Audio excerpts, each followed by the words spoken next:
Hey, good afternoon, everyone, and welcome to what promises to be a fascinating exploration of where technology meets human potential. I want to begin by thanking and acknowledging the GatherVerse for creating this remarkable platform where we can examine the most pressing questions at the intersection of augmented reality, artificial intelligence, and the human experience. The conversation happening all across the summit are shaping how we're thinking about the future of immersive technologies, and I and my panelists are honored to be part of this dialogue. So, who am I? I'm Richard Bukusky. I spend a lot of my time as a strategic forecasting consultant exploring what I call digital realities. This is the space where physical and digital experiences converge, creating new possibilities for human capabilities and connections. I'm fascinated by the pattern that I have seen across multiple industries, and it seems also the ones that are being successfully implemented are those that aren't replacing the human capabilities, but either enhancing, amplifying, or mimicking them in the ways that they all feel natural and intuitive. Today's conversation is centered, what I believe, on one of the most critical design decisions of the technical movement. Are we creating systems that enhance potential? The enhancement approach works with our biological heritage. It recognizes that humans have evolved a sophisticated perceptual and cognitive systems over millions of years, and the most powerful technologies are going to be leveraging these existing capabilities rather than circumventing them. So I'd like to introduce my panel. Please, everyone. Billy, ladies first. Could you share a little bit about yourself and some of the things that you're working on? I'd love to. Thank you so much for having me. It's a pleasure to be here. Everyone, I think, can hear me okay. Let me know if you can't, and I'll adjust. My name is Billy Whitehouse. I'm the CEO and creative director at WearableX. And I have been in the wearable technology business for almost 13 years. My career started in a slightly entertaining space, but in a space worth mentioning. It's vibrating underpants for couples in long-distance relationships.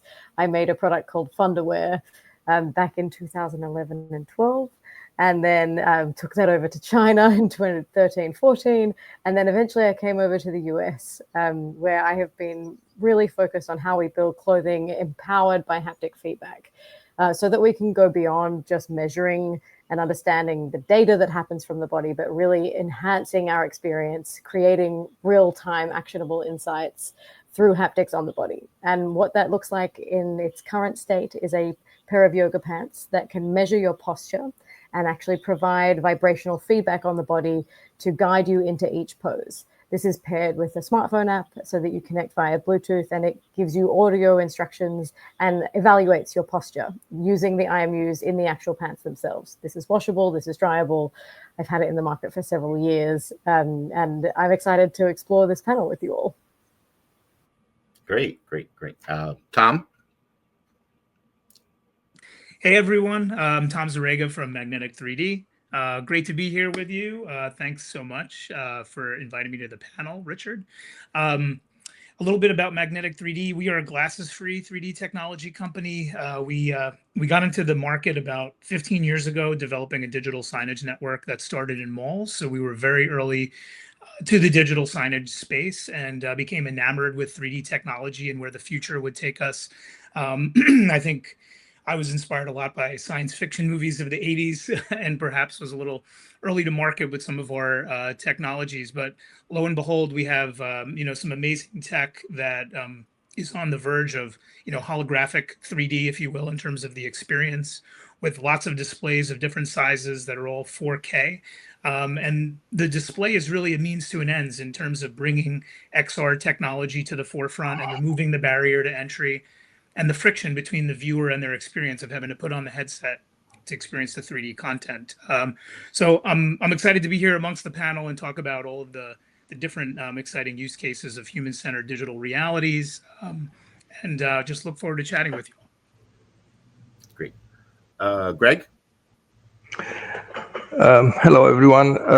Gregor Bordia, or known as Greg.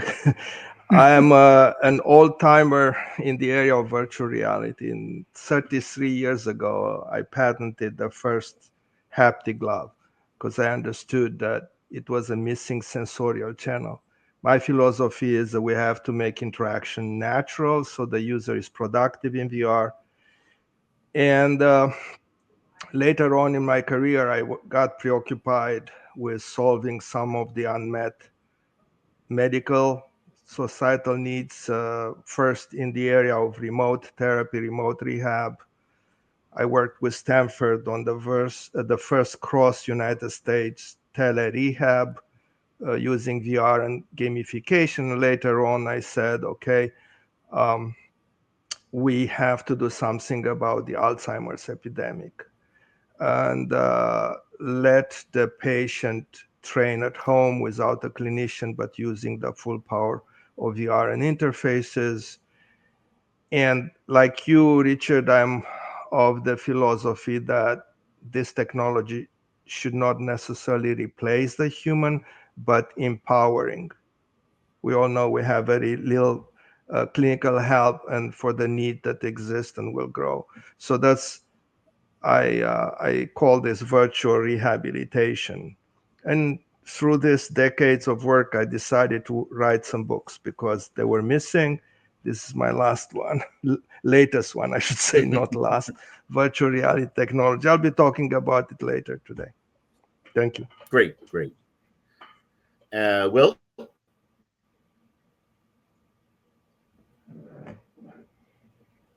Will, can you hear me?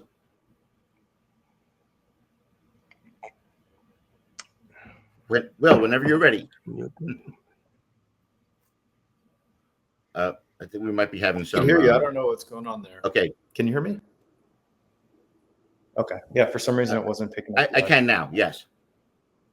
Cool. Yeah. Will G, run a small creative technology shop. I am currently on vacation, so I'm doing the best I can in terms of Wi-Fi and connectivity. But yeah, we're an XR company that's located in Baltimore. We've been around for about 10 years. We've done 150 or so different projects over that time for a wide range of applications, from healthcare assessment to training to entertainment, obviously.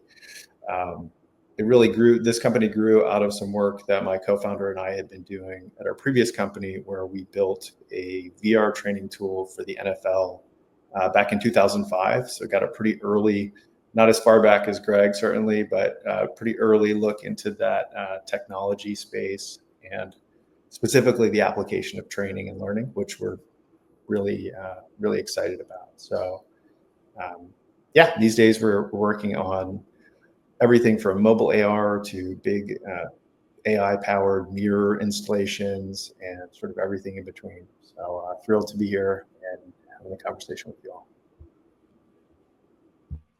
Thanks so much. And when you're ready, Oris? Yes, hello everyone. Hopefully you can hear me loud and clear. It's a great honor that I've been here in GatherVerse, and I have been getting all that useful input from all the experts in the field. I am the CEO, creative director, and founder of a company called GatherVerse. We are located in the Netherlands.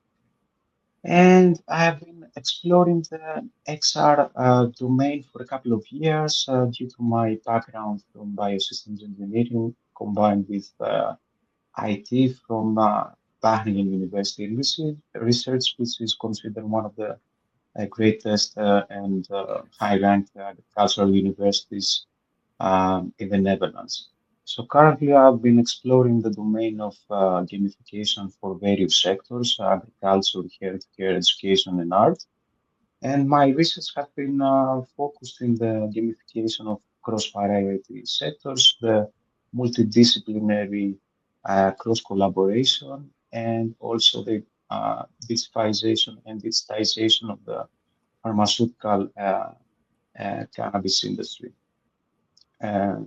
I'm also an artist and entrepreneur. I've been the founding member and producer of a rock trio band since my young age, and I have been also an artist producing art since the age of 10. So I've been finding all my life ways to connect art and science, and also get inspired from other artists so I can contribute with my input, my creative input for the better of my kind using these disruptive technologies. Thank you. Yes, I know the art and health, is all also seems to be kind of leading, in the signals and trends, throughout these, multiple sectors. Okay, moving quickly, as we were kind of sharing before, and we all know there is a fire hose of information that is coming in, both data, experimental and practical. And just within the last 3 months, I have been able to. We've witnessing a paradigm shift from the technologies like replacement to human enhancements across the digital reality technologies. Excuse me. I'm just going to cover 3 real quick here, just as an inspiration, for our future conversations here. There has been a revolutionary haptic actuators developed that is able to give and achieve full freedom of motion and stimulate and touch simulations. Before they've mostly been kind of poking and maybe kind of moving, but now there's a lot of stretching, a lot of twisting, a lot of other things that are kind of connecting with haptics, that's making it again much more real, much more for the brain to connect. There has been a positive experiment with a brain to speech translation, for the a brain damaged environment that achieved a 97% accuracy rate. And not only that, this technology actually cloned the person's voice. So they now have, instead of a robotic kind of speaking through the fan conversation, it's coming out with their own voice. And as you can imagine, the connections that will now reopen or open, for them. And there's continued success with the BCI, which is brain computer interfaces, implementations and implants. So they continue to, again, roll. They continue to, again, open up a lot of different, again, immersive environments, and or bringing people back into like kind of regular reality. These developments combined with there were 2 major industry events showcasing, mature enterprise and positions for 25, making it the human-centric XR, year from both experimental and commercial viability. And so the one thing I love about this panel is that everyone here is doing something practical. It's kind of, everyone is doing it ready, and again, we'll continue to evolve. Again, I just want to talk about the first event was InfoComm that happened in the beginning of June in Orlando. It set an attendance record of 31,000 people from 97 different countries. And the event itself established the human-centric AV designs, for the industry standards. The events showcased fundamental shift from hardware first to people first designs and approaches, and then emphasized accessibility, well-being, and diverse sensory, needs for all accommodations. Luckily, Tom was there. And Tom, do you have any observations and or kind of key points, how it may affected? And again, I know there was a lot going on, and kind of you and or your company. Well, it was really exciting to be at InfoComm this year. I mean, it's clear that people are back to meeting in person in full force. I mean, there wasn't an empty spot on the trade show floor, and people were connecting in person again. I thought what was really interesting is that even though there's all this concern about AI technology replacing jobs and robots taking over, that I didn't really see that on the floor. I mean, this was still very, humans in the loop, meeting each other in person, talking about big ideas and challenges and solving them together. And what I thought was interesting is that, pretty much everybody there is using AI in some way to help them, be more productive, whether that's on a proposal or a CRM. And, some of this stuff has stemmed maybe from automation workflows that are part of the AV industry to try and make things faster to deliver to the client, or to help with maintenance and support or content delivery. But in the end, I mean, I didn't see, robots walking around the trade show having sales meetings or anything like that. So, I feel like we're very much in the first inning or just in the beginning here, and humans very much, still reside as the overlords of the AV industry right now. And I think that's great because the human-centric approach to AV design was very clear at Infocom, and it's exciting to see where all this is going to go.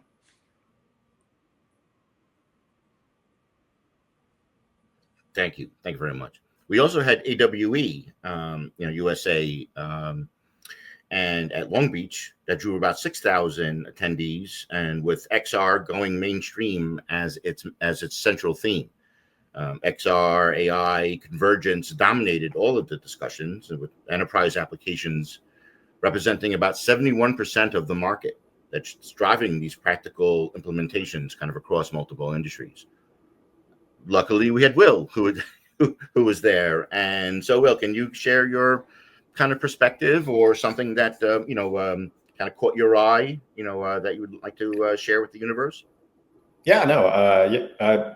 AWE is one of my favorite events every year. It's been going on for actually 16 years now. So for 16 years, people have been getting together in larger and larger groups saying that we are moments away from all wearing smart glasses. It's always about 3 years away on the horizon. But actually, yeah, this year was exciting. Obviously, there's a lot more generative AI stuff happening, a lot more integration of smart glasses, and you could start to see some use cases that were actually really exciting. Like there was a fairly simple demo of Snap's spectacles where you could put these see-through glasses on. And I imagine we'll talk about some of the different human factors with these different devices and how they can, reinforce our humanity and how they can sort of subtract from it in some ways. But the demos that were exciting were things like, I'm looking at this thing, explain to me how to take this toaster apart. And it could kind of overlay instructions on real time. And those things have existed in kind of pre-baked, canned formats where someone, built a specific animation to show how to take this toaster apart. But this was really like sending it out to an LLM where it was figuring it out kind of in real time for any environment. So those types of things were really encouraging. Everyone was very bullish on how AI was going to enhance the XR industry. Time will tell. I think from a development perspective, certainly from an end user, we'll see. Certainly, everyone's more and more bullish on smart glasses at that show. Thank you for sharing that. All right, so I'm just going to go into a kind of a setup for a deeper discussion, for all of us. But I'll mainly, use it again as an example of, but we don't have to stay with, is a growing AI called ambient AI, and it's a concept that bridges together all signals of what researchers, have kind of named, this technology. And unlike chatbot and interfaces that dominate our current discussions, ambient AI operates in a kind of in the background, of the human experience, providing just-in-time support when our natural capabilities, kind of reach their limits or kind of, need their help or any number of things like that. So I'll put out this kind of first question, really to all, but I'll let Billy start. Was you've been doing a lot of human-centric design, kind of examples. I know you had mentioned your couples therapy, product, but I know you've also kind of worked on, I believe they were like, shirts, tops, kind of things like that. Can you share kind of any insight on like the integration of those kind of technologies into these very kind of personal daily wares? Yeah, for sure. I'd love to, I'll circle into that as we talk about sort of ambient computing and ambient AI, because I think what we're getting to now, which is really exciting, is the promise of what IoT 1.0 really said it was going to achieve, which was everything's going to be connected. We're going to help your life be much more seamless. We're going to be able to measure your sleep and understand how much water you've drunk and support you when you're going through recovery and know when your knee is, potentially tired from running too hard.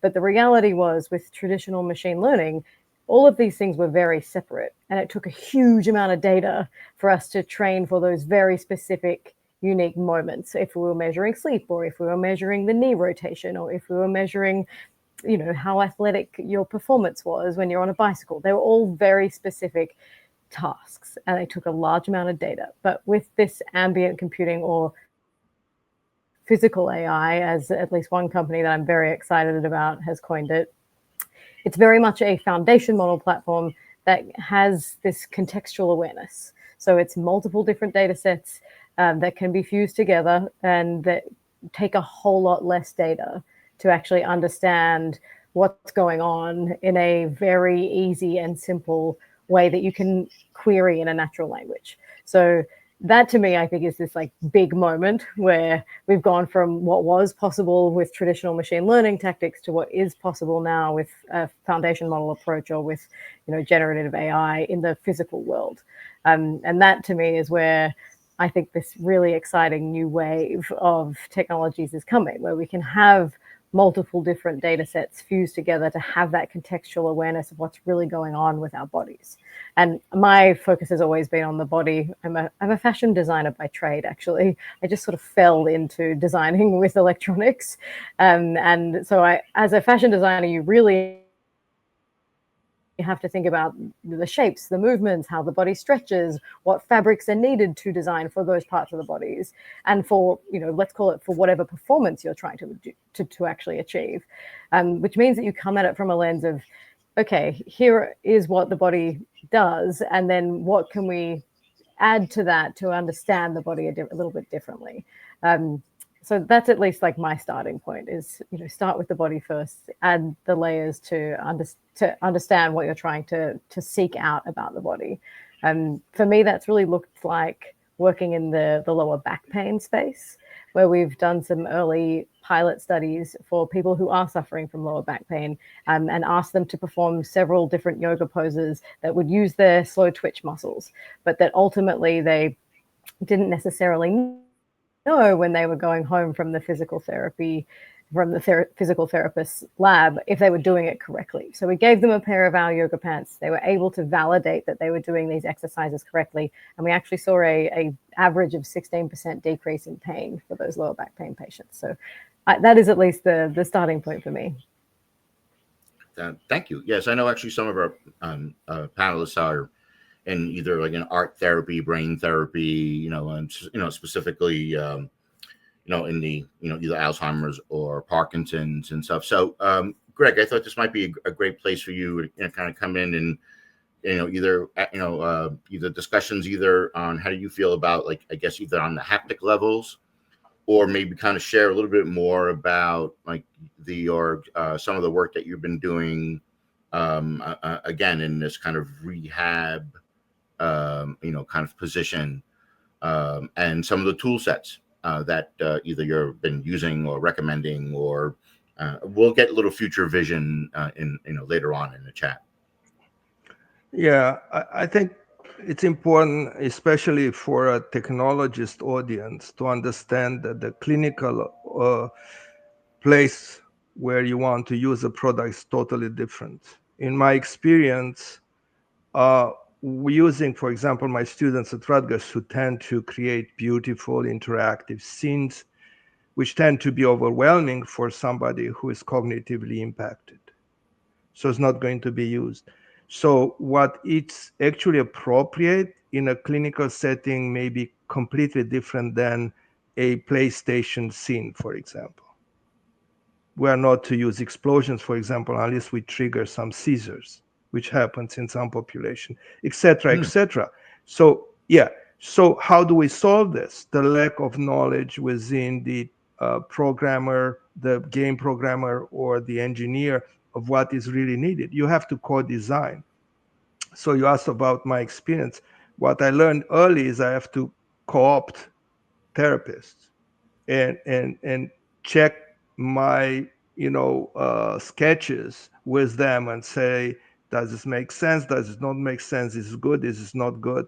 And then once you actually finish a runnable therapeutic game, right? Then we also do a lot of testing with the targeting group, right? So if I'm going to do something for stroke, I'm going to use stroke survivors. I'm going to do something for Alzheimer's or dementia. I'm going to use people who are impacted and see how they do on the technology. So you cannot. So the takeaway, if you want, is to empower the user, which is what this is, to allow the user to do more than the regular visit to the clinic, and to do it in the convenience of the home. You have to design with the user and you have to design with the clinician. And finally, one more thing. Any of us, including myself, who ever had to do therapy or rehab, I should say, know it's very boring because it involves repetition, right? So the brain has a defense mechanism, which is where when you're told something repeatedly, you just decouple. That's our protective mechanism. But yet you still want your patient to still be involved in the VR scene, or else you're not going to get the results you want. So how do you solve this? You do it through games. So if you bake the needed exercises in the form of a game, the patient will do it forever, not even knowing that he or she is doing rehab. And you have solved the big problem.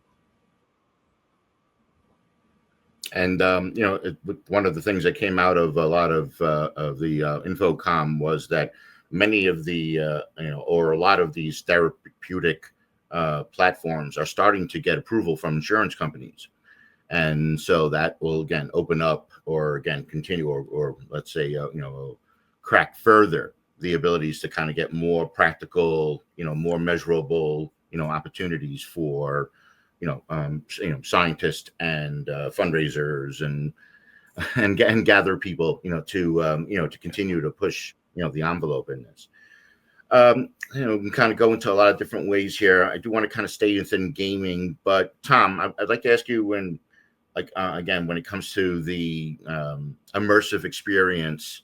I know, again, kind of what you're doing with your clients and yourself, and you also have experience in kind of wide room, large room, experiences.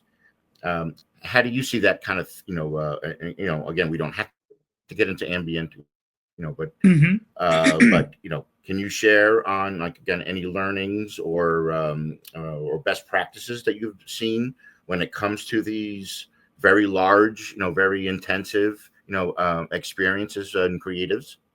Absolutely. Yeah. So, human-centered design, I think, is part of our discovery when we're talking to a client and we're trying to understand what challenges they want to solve, how they want to tell their story. That's really where we begin the conversation, is the immersive storytelling portion of it and what they're trying to communicate. And then there's an opportunity, especially in a lot of what we do, it's about creating that 10 seconds of magic. Like, how is this even possible? The surprise and delight, if you will, in a theme park also kind of translates over to the experiential marketing realm of, bringing a brand to life in a pop-up location or something like that. And a lot of times, sensors are involved. I mean, digital signage for a long time was really just a store and forward platform where you'd send content out and it would play back without any knowledge of what was happening in that space. But now we have amazing ways of building sensors into rooms. LiDAR sensors are one way to do it, or using Wi-Fi technology to understand where people are and to actually change the content in real time in response to who's in the room and the stories that are being told. So, AV is really becoming this sort of fully integrated, sensory inclusive experience that can really be device agnostic. I mean, we use glasses-free 3D technology for part of our storytelling, but projection mapping, LED systems, audio, spatial audio, for example, they all play a role in delivering that immersive storytelling experience to the client. And it all starts with the human-centered design approach, and then building that sort of AI powered fabric, if you will, or automated fabric into the background, which could be any type of sensor applications. And thank you. I'm going to jump to Will now. Will, I know I have mentioned in the past, and again, we may not be surprised again on kind of the evolution of our brain and our brain systems, that have worked together. And I know you have done a lot of gaming, kind of gaming technologies and kiosks at places. Is there anything there that do you believe it's like, again, the sports gaming, and then in some forms it's still the same bucket as in like health therapy. Is there kind of anything that you have seen in your experiences that have that makes that congeals everything together, either surprised you or didn't surprise you, or with the use of those with the use of of AI and XR?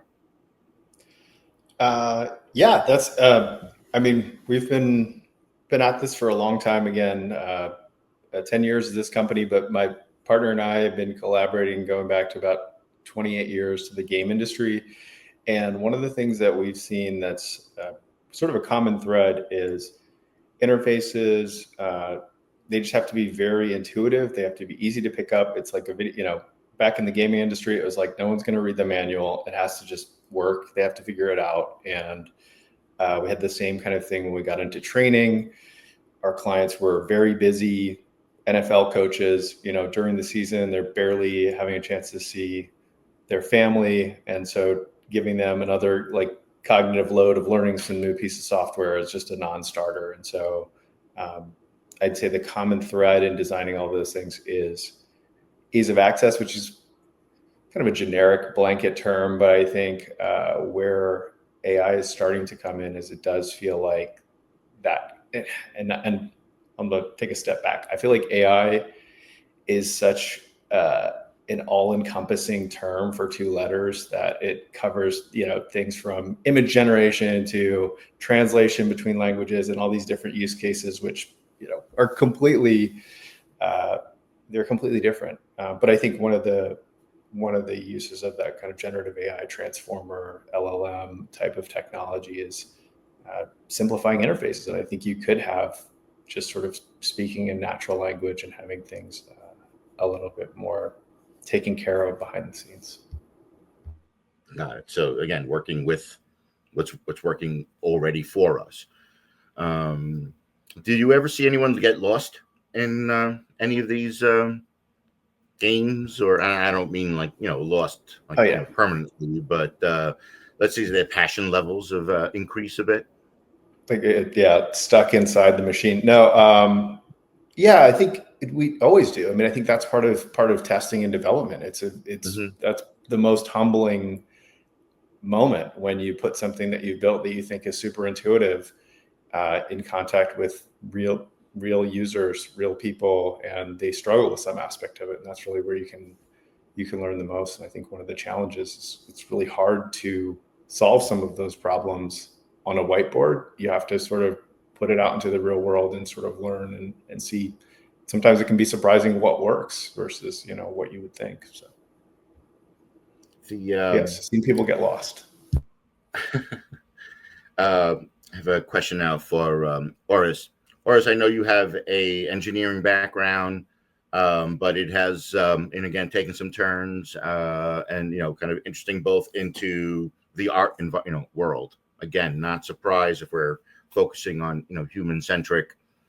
Can you share some of the experiences that you have seen, either in design or practicality, on how taking these two technologies and making it as a, again, either a benefit, either in a kind of therapeutic application or some aspect of brain science?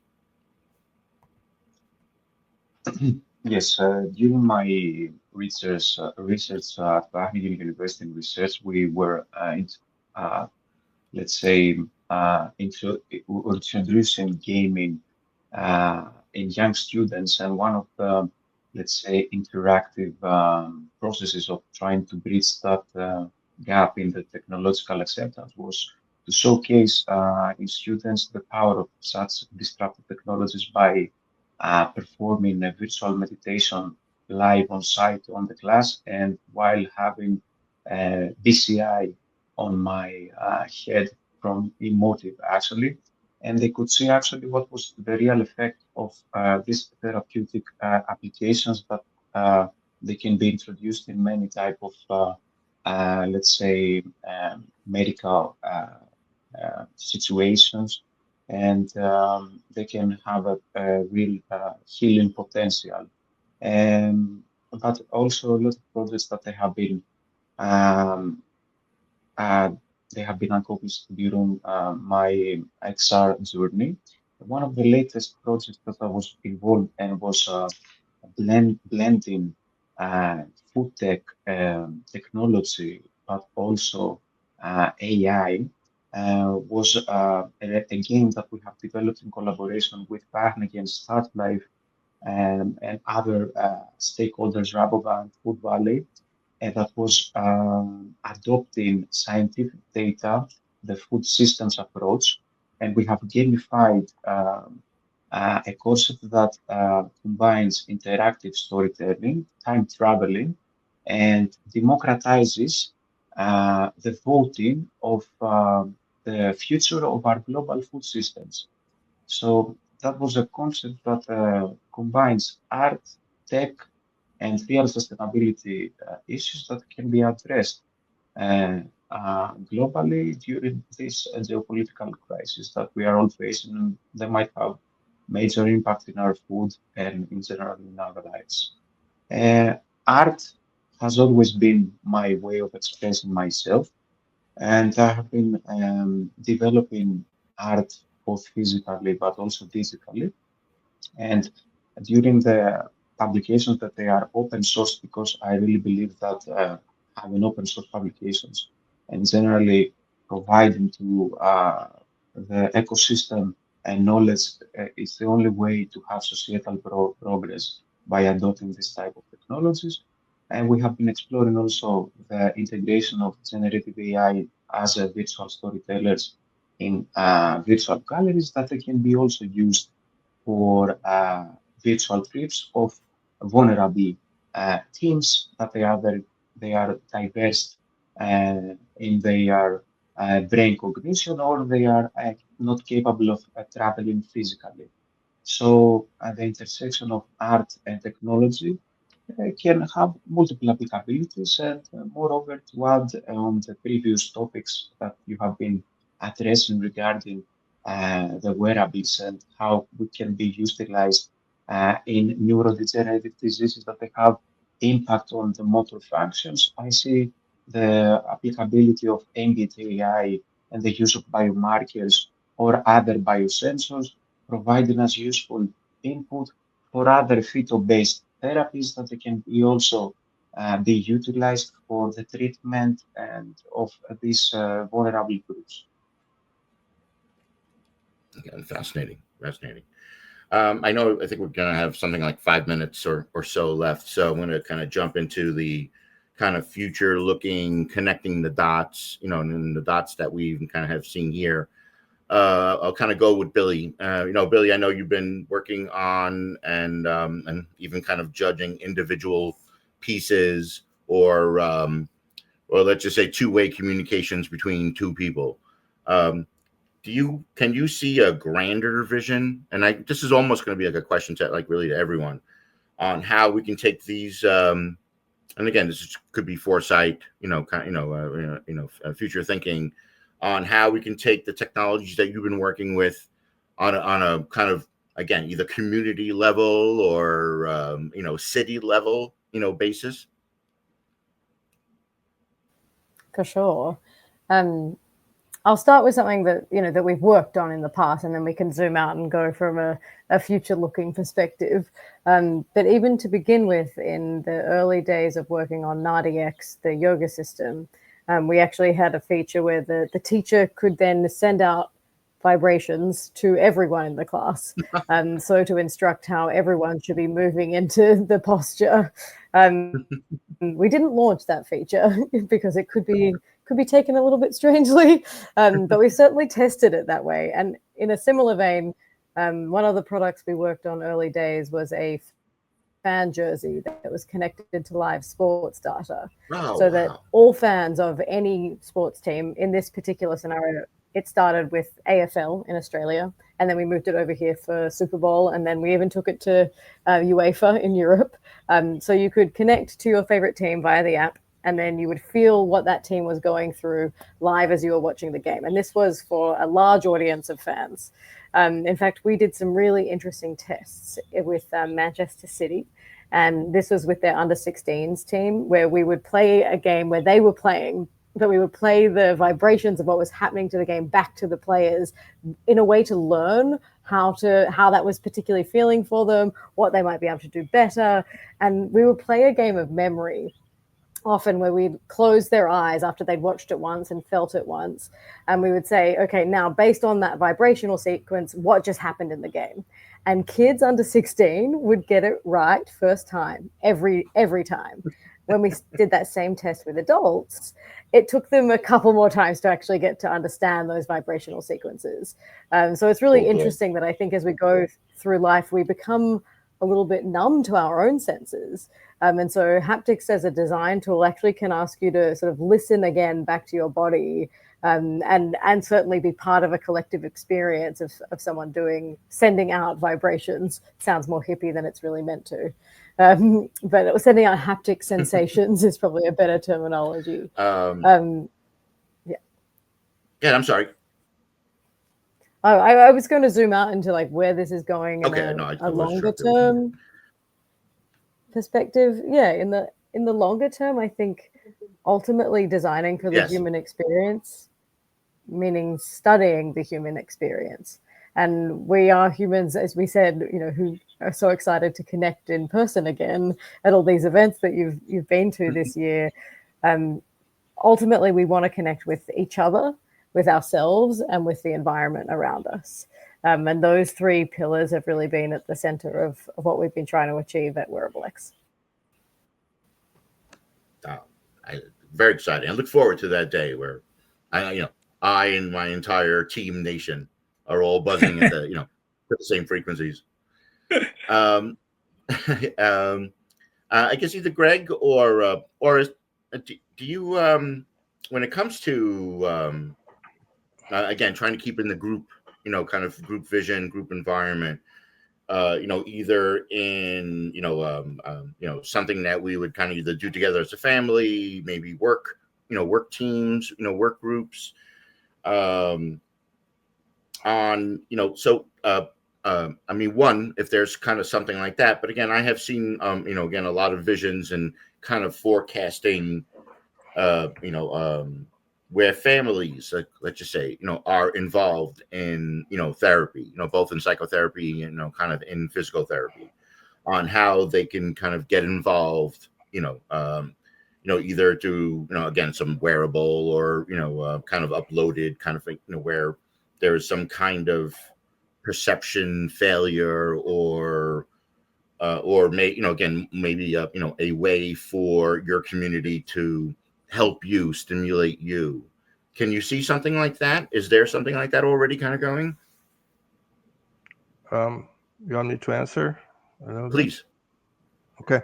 So in therapy is clearly going to the home, and it's very personal, and it's better than requiring a patient to go to a clinic. Therapy should not be divorced from the caregiver. So in my research at Bright Cloud International, that's a small company I created, we wanted to get the caregiver, usually the spouse, involved. And so the challenge was casting whatever the patient was seeing on a head-mounted display to a cell phone or to a laptop, so that the spouse knows exactly what they are doing at any moment in time. And that's needed sometimes, especially for like you mentioned, people getting lost in a game, for example. So it can help refocus. Speaking of focusing, what Billy shared, I have a different thought on that. I don't think it's just because somebody's older and has a more degraded sensorial package that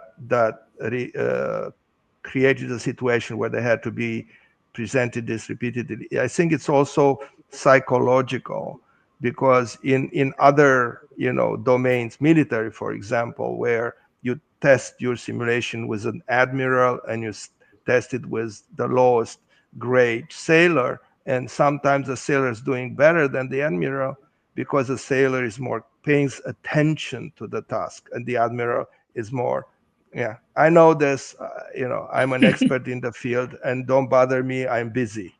So it's all psychological and human nature. And finally, one more thought. We talk extensively about AI, and the whole panel is AI going to replace us or is going to help us, right? So I'll give you one practical example of how the AI actually helped. When you do therapy, you have to adapt to the person, and each person is different, and each person is different every day. So we used AI in the background to see how the patient is doing on a particular game of many, and then adapt the difficulty accordingly every day. And they were winning. And once they are winning, you show them with rewards, and they want to do it. They want to do it. They don't drop out in the home. So I see the added value of gamification in terms of dopamine production, as you said before, because in terms, if you have patients that they have neurodegenerative diseases that they affect the dopamine, then by having also the biomarkers and also obtaining real-time data from them, you can see actually the reward system has an effect on the dopamine. And then if you can somehow retrain and regenerate brain areas that they are responsible also for regaining the balance in gait, the gait balance.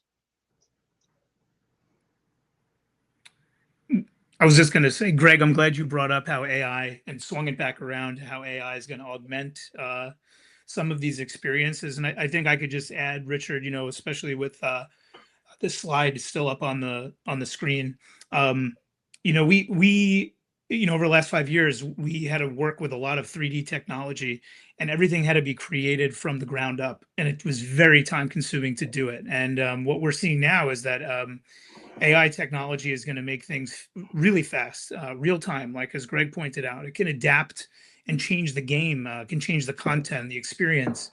And as it relates to what we do at Magnetic 3D, we see this happening in the AV system design. When we worked with the Hard Rock, we created an experience where we brought Bob Marley back to life playing his guitar in the hotel lobby.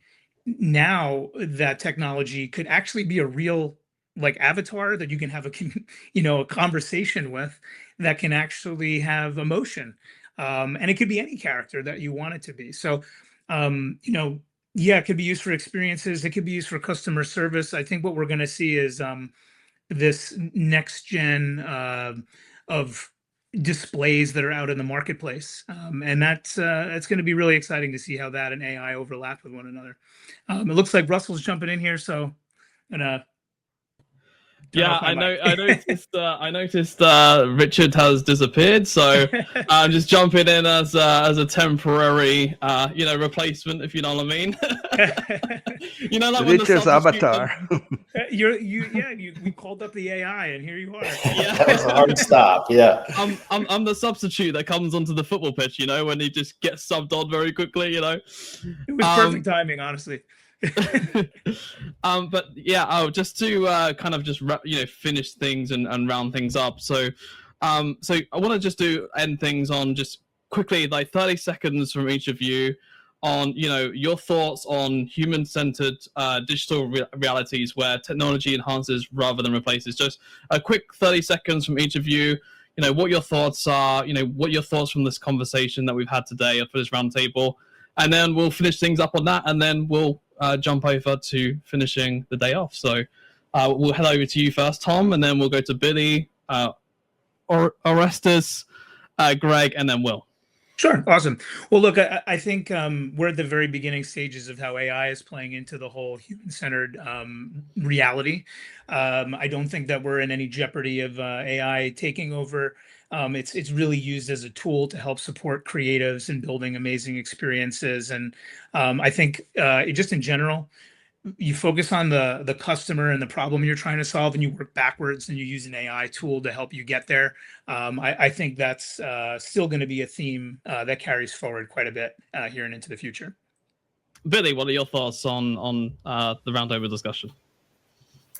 Yeah, I think anything that's human-centered has the ability and the drive to understand the human experience, and us empowering our AI systems and AI tools to understand the human experience will allow for us to build that really joyful reality that we want to live in. Orestes, what are your thoughts? Quick, if we can do like 30 seconds each, because I know we've run out of time. So, Orestes, what are your thoughts? And then Greg, and then Will. Yes, I'm a supporter of the ethical and fair distribution of such disruptive technologies for to better mankind, that they are built around responsibly, with the main cause being the creativity, the inclusivity, and also the fairness to the computer and human interaction, and how we can leverage all this potential for the better of mankind, and why not cross-galactic life. Greg, over to you. What are your thoughts? Two things. First, AI is trained on the average. The human is a creator, and therefore there is no danger of being replaced when you create new content that does not exist. And as far as the future, I'm looking at implantable neural interfaces becoming commonplace. And we didn't talk about that. That deserves a whole panel in itself. It is beneficial, but it can also be dangerous. There's a whole slew of issues that need to be discussed. Maybe the next panel we do that. And Will, last but not least, to yourself. Yeah, I don't know what you're all talking about. I'm on Team Robot. Forget human-centered. No, I think that the easiest gut check is, how is your life when you take off the glasses, when you take off the thing? Has it added capability? Has it created reliance? And I think that's kind of an easy place to look to see if it's building you up or creating independence. And that is it from our roundtable discussion. Thanks to every single panelist here. Please do follow them on LinkedIn. Make sure you give them a follow. Make sure you check them out. Make sure you check out all their LinkedIn profiles.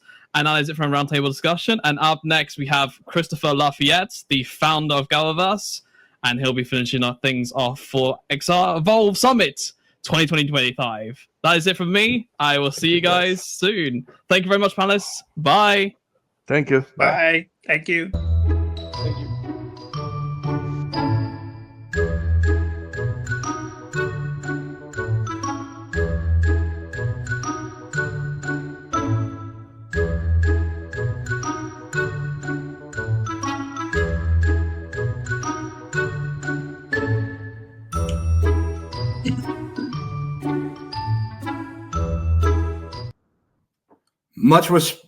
Much was said, much was expressed.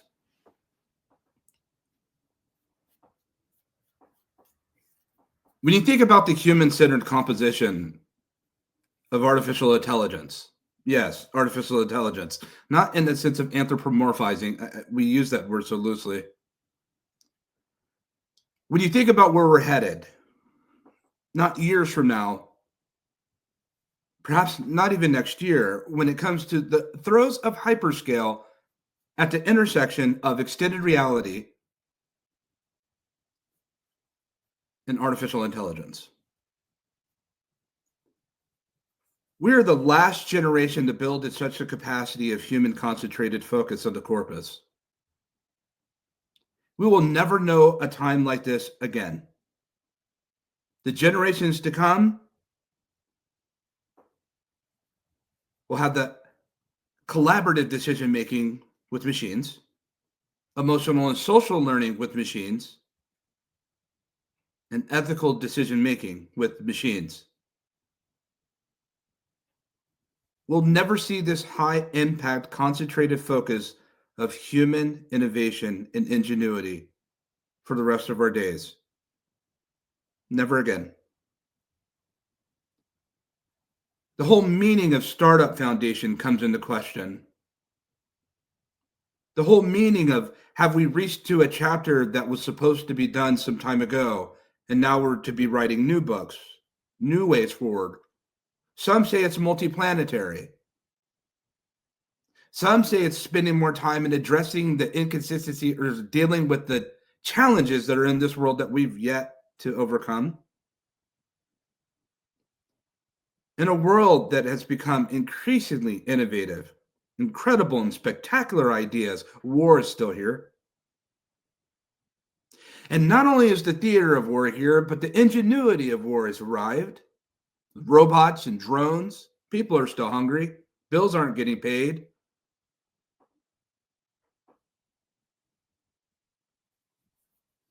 If not you, then who is going to innovate for what's next?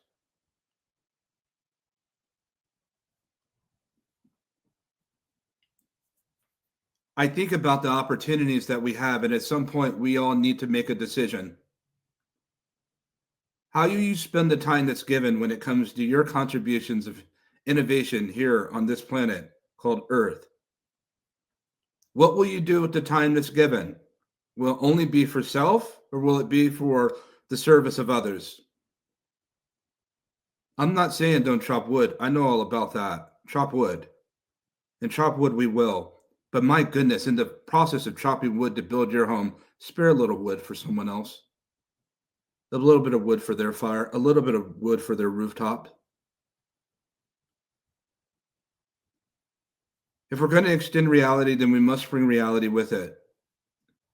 We must look outside of the industry vertical and thinking that this is about a few finite group of people and start to look at the democratized access deployed and distributed around the world.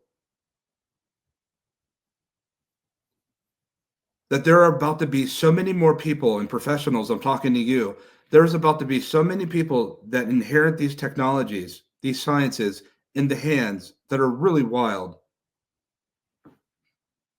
Could be used for great things and potentially destructive things, as we know. But who is raising the new generation?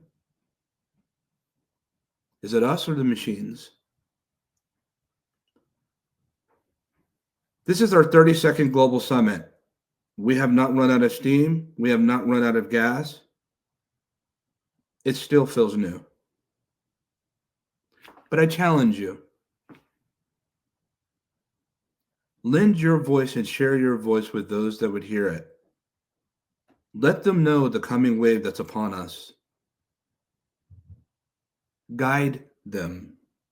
I challenge you, technologist. If your heart is set on becoming another unicorn as a billion-dollar entity, I get it. I'm here, ground zero, Silicon Valley, if you will. But my goodness, can you be the unicorn? Are you like that? Is money your compass? Can we think about new ways to evolve and sustain in this planet, this very volatile existence that we find ourselves in? Can we think differently and innovate for human betterment better? Must everything be encapsulated and surrounded by our products? We need our products. But my goodness, we need humanity more. And grace and mercy. We have day 2 that's coming up for GatherVerse XREvolve. We have a lot to explore. We have mountains to climb. There are things that need to be heard and things that need to be said. My real hope is that you don't just take these words and leave it within a digital embed across a pixelated canvas. That you would instill these things in your heart and mind and move like that. Are you like that? We're like that. You see how we get down, and you see how the GatherVerse community gets down. We're like that. We're not looking to be anything more than what we are and what we've been given. But here we lead with a sense of compassion and care and humanity first. because this time next year, there are going to be so many people that are out of jobs, displaced. I'm already seeing it now, and I'm not an AI doomer. I'm a technologist realist. There's a difference. And what we still haven't learned, the team that got the lesson, is that while we've been doing all this disruption of other different platforms, in some ways, don't think that we cannot disrupt ourselves. And what we don't want to do is innovate ourselves out of existence. Are you like that? I want to say thank you to all of our speakers, our professionals that have come to explore with us, that have come to journey with us. Here in the West, it's summer, whatever season you find yourself in, spring, winter, perhaps in the global South, in different stated conditions. Perhaps there's war outside your window. We have a real prayer for peace. We hope the very best for you and your families. We take this very serious. We're always happy to serve with excellence, with a servant's heart. Lastly, I'll leave with this, and then I'll get out of your way. About that time measurement, we only have a little bit of time to do this, to build with one another, to collaborate, to go a little bit further in this forest. And then that's that. That's it. That's reality. If any of you want to build and build from your hearts, come find me. Come find GatherVerse. I'll be in the forest. And the forest is where we meet. As of today, our gather was well. And as of tomorrow, we meet on the next occasion of GatherVerse XREvolve Summit 2025. May our God be well.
He's on a drug.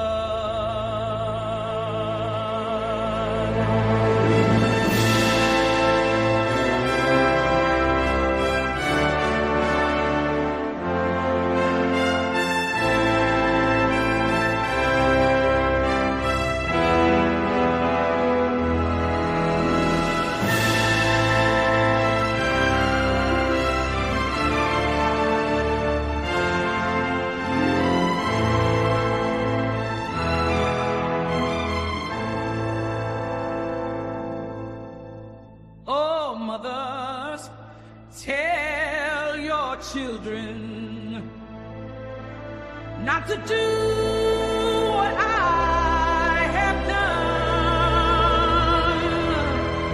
Spend your lives in sin and misery in the house of the rising sun.